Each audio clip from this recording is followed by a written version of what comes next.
theme is the role of religion and the arts in promoting community resilience in context of compounded crises. So the word crises, of course, are not a crisis. So the crises we face are, of course, multiple, and not just multiple, they are multi-layered. We can speak even of, in such places of war, of ecological collapse, of political polarization, of religious violence, cultural fragmentation, dislocations brought even by technological change. Each of these endless, almost, crises seems already unbearable on its own, yet they are compounded in that they overlap, they amplify one another, they touch lives in ways that are at once very global and very intimate. And so what I'm seeking today is to propose a new way of thinking about resilience through concepts that I have been developing them for just 2 years.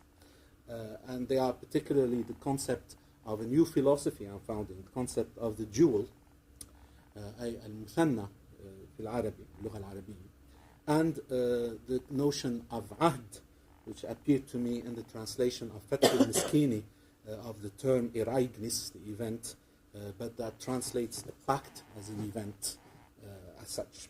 So the dual and the pact, al-Muthanna wal-ahd. So these are not, they are not merely, if you like, abstract philosophical categories that leave us comfortably in abstractions. No, they are, I will argue, spiritual loci where responsibility, tolerance, openness, and lasting bonds can be cultivated.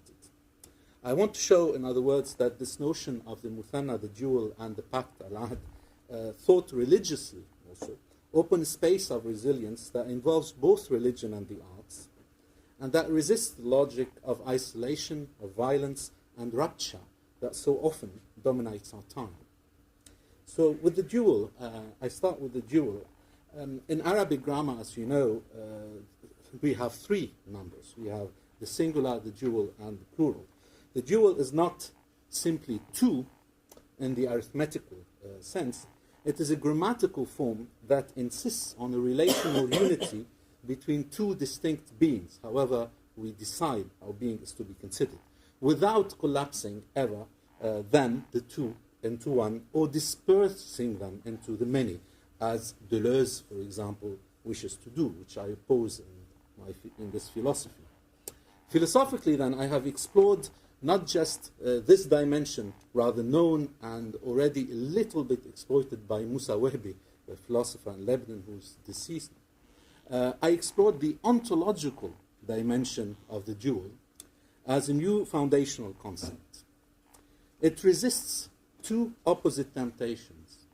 On the one hand, it counteracts the temptation of the singular.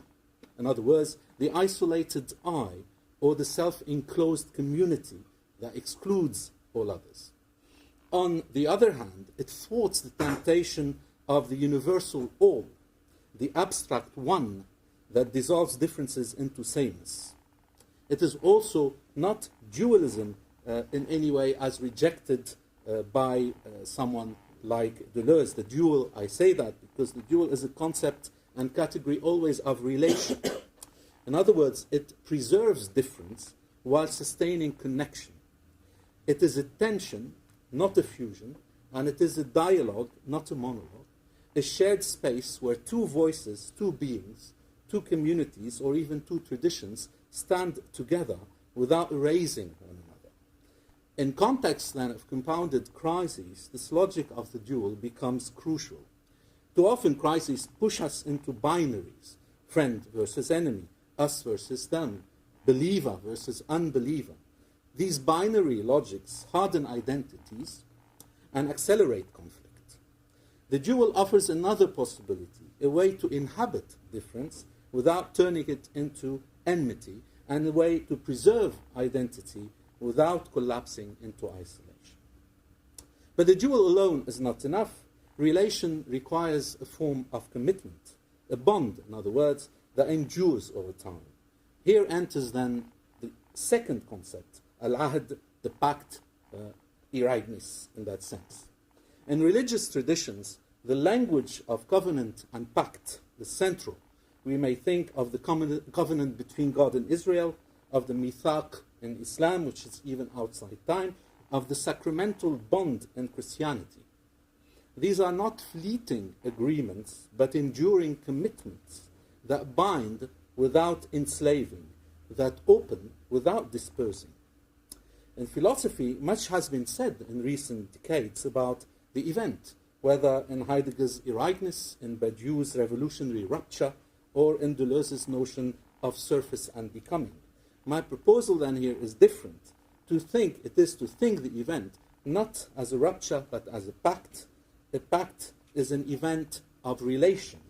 It does not explode the order of things, but it binds them in responsibility. It is an opening that obliges, a covenant that ties us to the other in a lasting way. This pactual event is not merely contractual. It is not an exchange of interests. It is spiritual. It touches on trust, fidelity, and responsibility. It calls us to answer, not only for ourselves, but for the relation that sustains us. How do these concepts, the dual and the pattern, speak to the theme of resilience, and how do they involve religion and the arts? First, religion and religion. Religion at its best is a space where covenants are forged between human beings and between humanity and God. When thought through the lens of the dual, religion becomes not an exclusionary force, but a locus of relation. The believer is not defined against the other, but in relation to the other.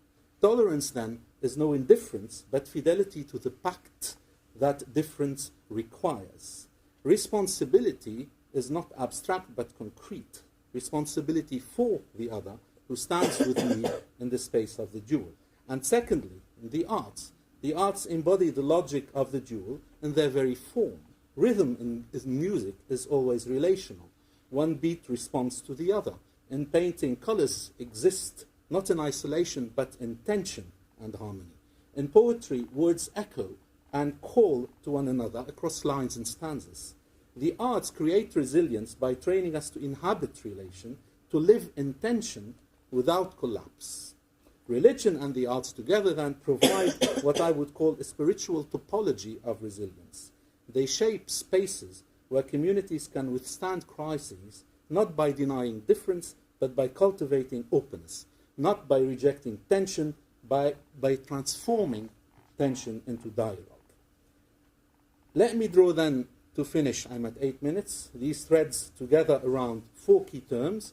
Responsibility. The dual calls me to responsibility, for I cannot stand in relation without answering for the other. The pact deepens this into fidelity, a lasting yes to the bond that sustains us. Secondly, in tolerance, the dual is not tolerance in the weak sense of putting up with difference. It is tolerance in an active recognition that difference is the very condition of relation. Thirdly, openness. The dual resists closure. The pact resists rupture. Together they generate openness, an opening to dialogue, to mutual transformation, to encounter and to hospitality. And lastly, binding lasting bonds. In times of crisis, resilience is not simply resistance or survival. It is the capacity to endure together. The pact provides precisely that, a binding, lasting bond that enables communities to face crises without disintegration. Thank you.